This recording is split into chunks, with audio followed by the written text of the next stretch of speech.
Hi friends, welcome to Binvi mom recipes. ఈరోజు మన ఛానల్లో పిల్లల లంచ్ బాక్స్లోకి సింపుల్గా ఎగ్ రైస్ ఎలా తయారు చేయాలో చూద్దాం.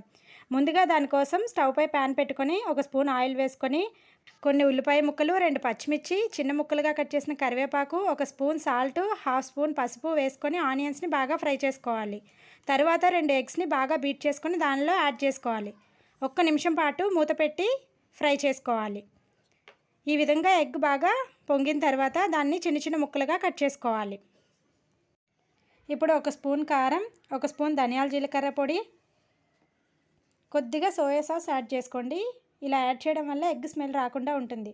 ఫైనల్గా కొంచెం కొత్తిమీర యాడ్ చేసుకొని బాగా కలుపుకొని మనం ముందుగా ఉడికించి పెట్టుకున్న రైస్ని యాడ్ చేసుకొని బాగా మిక్స్ చేసుకోవాలి. అంతే ఫ్రెండ్స్, ఎంతో సింపుల్గా చేసుకునే ఎగ్ రైస్ రెడీ. ఇలాంటి మరెన్నో రెసిపీస్ కోసం please subscribe our channel. Thank you for watching.